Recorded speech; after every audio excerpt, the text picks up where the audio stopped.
Bonjour à tous et bienvenue chez Trading Institute. Nous allons commencer l'analyse de la semaine par un point macro où on va préparer donc la sortie de tous les datas pour cette semaine.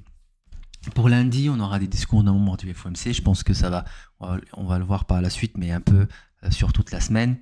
Et sinon, pour les datas macro, on a l'indice manufacturier de New York et les ventes au détail et tout ça. Ça sera en pré-market à 14h30, donc avant notre session de scalping.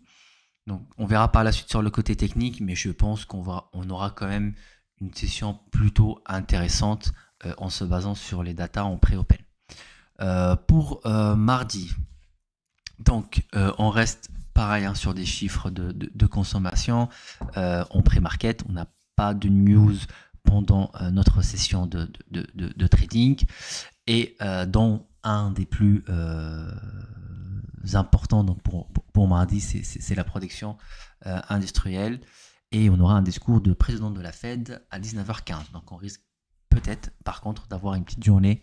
On verra le volume le mardi matin, mais on aura peut-être une journée en stand-by de discours de Jérôme Powell. Pour mercredi, stock de pétrole à 16h30, sinon pareil pour notre session de scalping, on n'a pas vraiment des grosses news qui peuvent faire bouger le marché.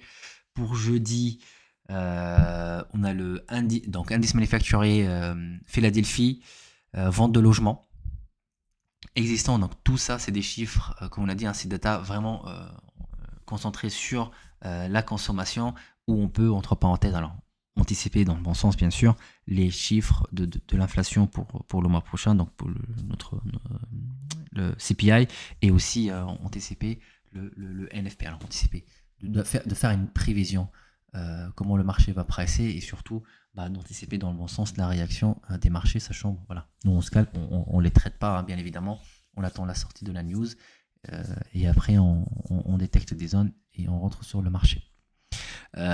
Beaucoup de discours dans le moment du FOMC, alors faites attention, voilà, on a 15h15, peut-être pas, ça débordera un peu plus que 15 minutes, donc on l'aura pendant l'open, donc faut vraiment faire attention.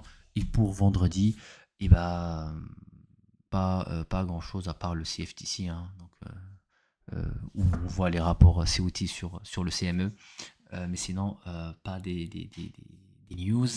Donc ça c'est sur le point macro. On va regarder maintenant le point micro. Donc c'est une semaine alors plutôt intéressante sur les datas macro, mais aussi c'est l'entrée de saison de résultats, donc les earnings. On a commencé par les financières, donc toujours c'est les financières qui ouvrent le bal le vendredi, et là on a lundi donc le restant des financières dans Goldman Sachs, et pour mardi Morgan Stanley, Bank of America, United Health Group.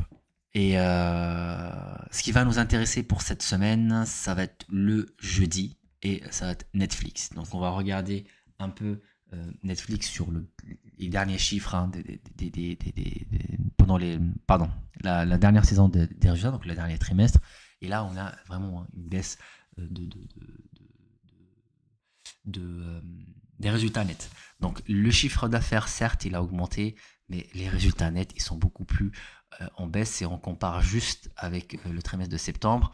Là, on est sur un chiffre d'affaires de 8,54 milliards de dollars avec des résultats nets à 1,62 milliards de dollars. Ici, alors, on a certes un chiffre d'affaires qui a augmenté il a augmenté par rapport au trimestre de septembre, mais des résultats nets qui sont largement, entre parenthèses, plus bas que 1,68 milliard de dollars. Et si on passe un peu sur le côté technique de Netflix, donc de l'action en soi, là on arrive sur des plus hauts historiques. Vous voyez ici, voilà, on est sur du plus haut historique, et donc on rentre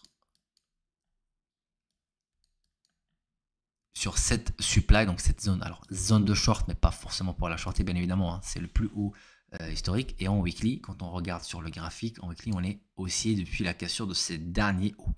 Donc depuis mai 2023, on est sur un order flow haussier sur le marché qui reste sur Netflix, pardon, qui reste vraiment intéressant et très propre. Donc à la cassure de ce dernier vendeur, on a créé un order block en weekly où on a quand même fait, alors hop, je le mettrai en bleu, on a quand même fait une très belle variation à la hausse par rapport de cet order block. Donc l'action elle a pris quand même 38%, on retrace, et malgré un retracement de plus haut de ce mouvement de 27 voire presque 30%, allez 28%, on reste quand même haussier. Donc c'est quelque chose qui peut arriver ici. Maintenant, en restant bien évidemment haussier sur du long terme. Donc ici on arrive sur les plus hauts historiques. Maintenant on va passer en daily et c'est plutôt intéressant. Donc cet inducement qui était effectué sur cette liquidité ici,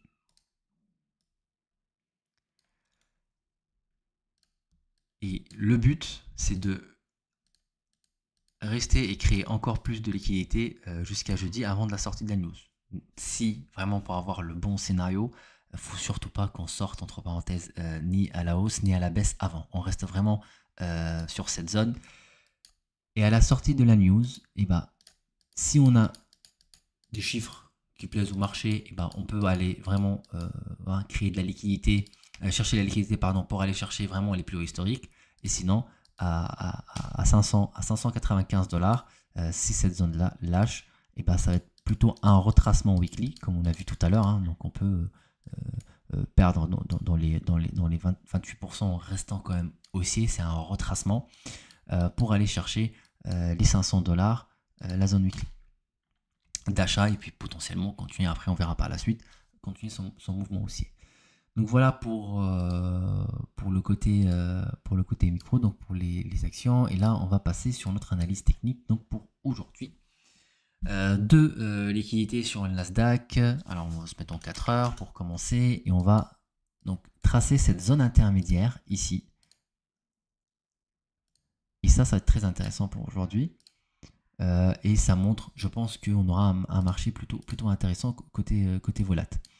Donc on a cette zone intermédiaire en 4 heures. Ce qu'on va faire, on va avoir un scénario techniquement parlant aujourd'hui un peu dans les 50-50. Donc quand on passe en 15 minutes, donc on a cette liquidité ici, donc au plus haut de cette zone intermédiaire. Et entre parenthèses, tout va se jouer ici. Si on part et on effectue un inducement, on peut avoir un retracement pour aller chercher les 18 200 pour en dire. Et si on a un flux vendeur et puis cette zone ne tient pas, on peut aller chercher les 18 430 sur le Nasdaq, qui nous fera alors en arrivant à cette zone là bien évidemment, potentiellement une variation d'une petite centaine de points à la hausse, et par contre beaucoup plus intéressant en cas de short. Maintenant on n'est pas encore dedans, donc voilà comment on va essayer de le trader. Donc ça c'est un peu plus le plan, on va dire, de la semaine. Alors il peut l'effectuer aujourd'hui, ça peut être vraiment intéressant, mais voilà, c'est quand même, on part directement, ouais, c'est faisable. Sinon ce qu'on peut vraiment voir, donc alors en zoomant sur les marchés, on a ce range de liquidité ici. Donc là on est purement scalping, et on va confirmer ça par la suite avec notre volume profile quelques minutes avant notre live et notre session de trading.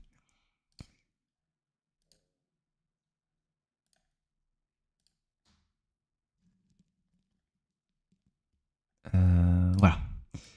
Donc sur notre scalping, si on casse ces niveaux, faites attention à l'inducement, et en espérant que c'est le scénario le plus sympa entre parenthèses pour aujourd'hui, même si la variation elle est plus petite que les 160 points à la baisse.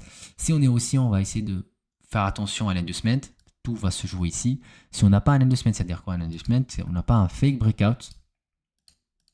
Donc un fake breakout, puis on repart. Là par contre, voilà, on reste sur un palier baissier. On va aller chercher des shorts dans un premier temps pour effectuer cette variation de une soixantaine, cinquantaine de points. Et si encore le marché aille chercher plus bas, on aura à peu près une centaine de points à la baisse sur la session. Donc techniquement parlant, c'est sur la session de trading. Et maintenant, si on n'a pas d'inducement et on voit que voilà, les vendeurs, et on a un prix comme on voyait sur le carnet avec un palier de prix haussier, puis on renforce des positions, et ben on partira potentiellement haussier pour aller chercher dans un premier temps les 340, donc cette zone intermédiaire, et là on fera attention sur un potentiel retracement, et si on est encore haussier, ben on ira chercher plus haut, qui nous fera une variation sur du moyen terme à 130 points à la hausse et 100 points à la baisse. Voilà pour le Nasdaq. Et on va passer rapidement aussi sur le S&P. Rapidement, on va quand même faire l'analyse sur le S&P. Donc on va passer en 4 heures. On va le faire ensemble puisque j'ai préparé celle du Nasdaq. Puisque cette semaine, je reprends mon Nasdaq. Donc l'inducement parfait sous cette liquidité, c'est très intéressant. On enlève. Donc maintenant on sait qu'on avait de la liquidité ici, on avait un order block ici. Voilà, on va garder vraiment que cette zone et cet order block qui va nous intéresser le plus. Donc s'il y a un retracement, on risque de revenir ici. Voilà pour commencer sur le S&P. Maintenant, on a notre range de jeudi, vendredi. Maintenant, on va voir comment le marché va réagir. Zone intermédiaire, quasi la même en 4 heures sur le S&P. Et là, on va zoomer dans cette zone-là et on va regarder ensemble la liquidité. Donc ici, c'est l'ancienne liquidité. Ça va être intéressant. C'est l'entrée d'un order block. Hop. On va enlever cette zone intermédiaire, c'est bon. Donc, sur le S&P, on reste sur ce range de liquidité, bien évidemment. Hein. Donc là, c'est la saison de résultats. Vous allez voir qu'on va préparer des setups pour avoir plus de facilité d'injecter les ordres pendant les sorties des chiffres.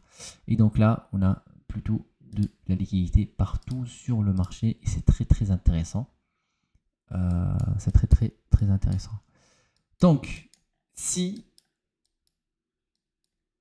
nous sommes baissiers sur le S&P, on va attendre un S&P à 5200, donc quand même 5 points plus haut. Et on verra si on aura un fake breakout, un inducement ici, une prise de liquidité. Et là, on cherchera des paliers de prix baissiers pour aller chercher potentiellement notre session. Alors, on peut aller chercher plus bas, mais ce qui est sûr, si on effectue ce fake breakout, on peut aller chercher 14 points à la baisse. Et pourquoi pas aller chercher vraiment plus bas. Et là, voilà, c'est le scénario parfait avec une belle variation. Ce que j'anticipe entre parenthèses aujourd'hui, c'est-à-dire dans les 24 points sur la totalité du mouvement, 26 points, 25 points. Et ce qu'on peut scalper, ce qui peut être vraiment intéressant, c'est les premiers 14 points. Ici, on est potentiellement haussier. C'est une journée vraiment 50-50 aujourd'hui. Hein. On est sur la création d'un setup. Donc voilà. Ici, on est haussier aujourd'hui. Là, on va aller chercher potentiellement dans un premier temps. Donc, on fera attention hein, si on est haussier, ne pas se faire avoir sur un fake breakout. Et on va aller chercher l'entrée de cette zone, donc de cet order block. Et là, ça nous fait une variation que de 7 points. Par contre, si on casse cet order block, là, on est parti vraiment chercher encore plus haut cette liquidité ici sur le S&P.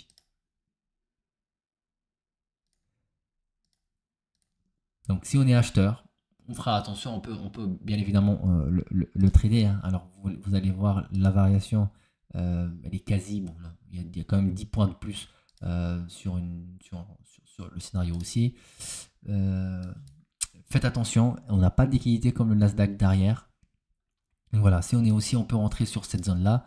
Maintenant, voilà, il faut faire vraiment attention, attendre, si vous êtes vraiment acheteur, attendre que des confirmations sur des paliers de prix acheteurs sur le carnet, et puis rentrer, et puis voilà, jusqu'à aller chercher 30 points à la hausse.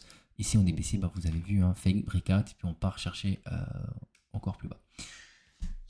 On se retrouve tout à l'heure dans le live à 15h30. On fera un update sur les zones techniques grâce au carnet et notre volume profile et la préparation de la journée. Et voilà, ça va être une journée plutôt, je pense, plutôt intéressante avec des belles variations. C'est plutôt pas mal pour attaquer la semaine. D'ici là, prenez soin de vous et on se retrouve tout à l'heure dans le live. Merci à toutes et à tous et très bonne journée verte.